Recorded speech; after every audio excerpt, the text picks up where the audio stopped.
அனைவருக்கும் கணித வணக்கம். இப்ப பார்க்க போறது 7ஆம் வகுப்புக்குரிய கணக்கு முதல் பருவம். பயிற்சி 3-2ல 5ல 3வது கணக்கை பார்க்க போறோம்.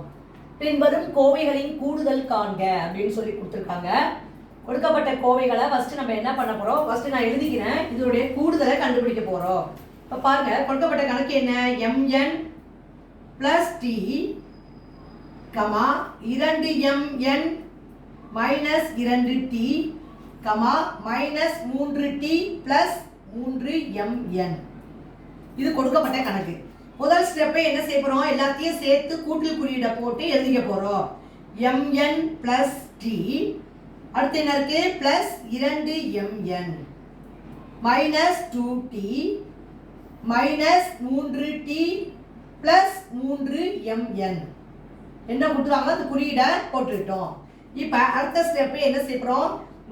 ஒத்த மாறிகளை வரிசைப்படுத்தி எழுத போறோம். mn plus 2mn, அடுத்து என்ன இருக்கு? plus 3mn.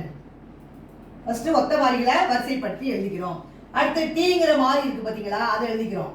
plus t minus 2t minus 3t. இந்த மாதிரி வரிசைப்படுத்தி எழுதிக்கிட்டோம். இப்போ நம்ம கூட்டிட்டு ஆன்சரை போட போறோம். mn பொறுத்த வரைக்கும் எத்தனை இருக்கு? இது 1ன்னு அர்த்தம். 1 3 3 3 6 mn.